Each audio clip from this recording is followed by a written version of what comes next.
বিদায় নিয়ে যাচ্ছে।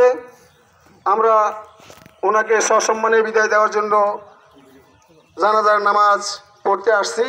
ইনশাআল্লাহ আল্লাহর রহমত আমরা জানাজা পড়ব। দেবার মতো কিছু নাই। শেষ বিদায়ের মুহূর্তে আমরা কায়েমনুবাগকে ওনার যেন স্বর্গ সুখে সুখী হয়, আমরা সবাই সেই প্রার্থনা করব।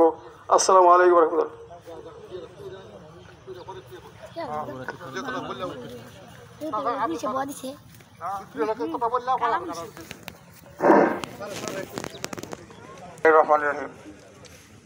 মরহুম আকরাম হোসেন ভূঁইয়া জানাজার উপস্থিত মুরব্বিয়ান, শিবপুর উপজেলার এসিডেন্ট সাহেব এবং অন্যান্য মুরব্বী এবং আমার ছোট্ট ভাই বেরাদর, আসসালামু আলাইকুম। আমি একজন মুক্তিযোদ্ধা, আকরাম আমার সাথে মুক্তিযোদ্ধা ছিল।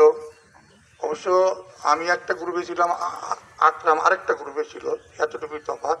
এছাড়া আপনি মনের দিক দিয়ে আমরা সমবয়সী ছিলাম। খুবই আন্তরিকতার সহিত এত জীবন কাটাইছি।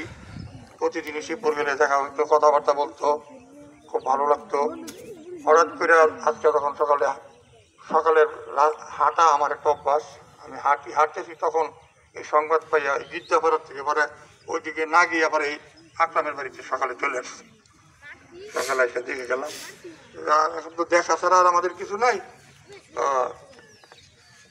আমরা শুধু তার জন্য দোয়া কামনা করতে পারবো, এতটুকুই আমরা করতে পারবো। আমরা আসুন, আমরা সকলেই, আপনারা তো জানেন যে আকরাম একজন ভালো লোক ছিল। যদি তাই হয় তাহলে তার জন্য সবাই কায়েমনুবাগকে দোয়া করবেন। আল্লাহ ওনাকে বেহেশত নসিব করুক, এই আশা ব্যক্ত করে আমার বক্তব্য শেষ করছি। আসসালামু আলাইকুম। সম্মানিত মুসল্লি একরাম, অল্প সময়ের মধ্যে আমরা শেষ করব। এই পর্যায়ে সংক্ষিপ্ত কিছু বলবেন আমাদের আমদাদ ভাইয়ার খুব কাছের বন্ধু সেতু ভাই। বিসমিল্লাহির রহমানির রহিম। আসসালামু আলাইকুম ওয়া রাহমাতুল্লাহি ওয়া বারাকাতুহু। গতকালও যিনি সুস্থ ছিলেন, আজকে ওনার জানাজায় আমরা আগত। আকরাম হোসেন ভূঁইয়া সম্পর্কে আমার মামা হন। ওনার সাথে খুব হাসির সত্য আলাপ সবসময় হইতো। পরশুদিন ওনার সাথে দেখা হইলো, জিজ্ঞাসা করলাম, মামা কেমন আছেন, মোটরসাইকেলটা কি সরকারিভাবে পাইছেন?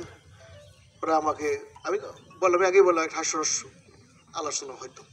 আজকে সেই মোটরসাইকেলে, গতকালে উনি সেই মোটরসাইকেলের অ্যাক্সিডেন্টে আহত হন, পরবর্তীতে উনি ইন্তেকাল করেন। আজকের ওনার জানাজা আগত মুসলিয়ান, প্রশাসনের লোকজন, থানা প্রশাসনের লোকজন, থানা এসিডেন্ট সাহেব, সকলকে আমি আমি আমি ওনার ভাগিনা, সেই হিসাবে আপনাদেরকে আমি অভিনন্দন জানাই। আপনার ওনার জানাজায় আগত হয়েছেন। ওনার কথা বলতে গেলে অনেক কিছু বলতে হবে, করা যাবে না, সময় ক্ষেপণ করা যাবে না। ওনার জন্য আপনারা সবাই দোয়া করবেন। আল্লাহ যেন ওনার যে কোনো একটা ভালো কাজের উসিলায়, আল্লাহ তো ক্ষমা করে দেওয়ার উসিলা খুঁজবেন, একটা যে কোনো ভালো কাজের উসিলা দেন, আল্লাহ পাক ওনাকে মাফ করে দেন। আমরা এই দোয়াই করি। আসসালামু আলাইকুম ওয়া রাহমাতুল্লাহ। না শোক সংক্রান্ত পরিবারকে আল্লাহ হেফাজত করুন। এই পর্যায়ে সংক্ষিপ্ত বক্তব্য নিয়ে আসছেন সাবেক মুক্তিযোদ্ধা কমান্ডার জনাব আজিজুর রহমান পুলিশ সাহেব। আসসালামু আলাইকুম। বিভিন্ন এলাকাতে আগত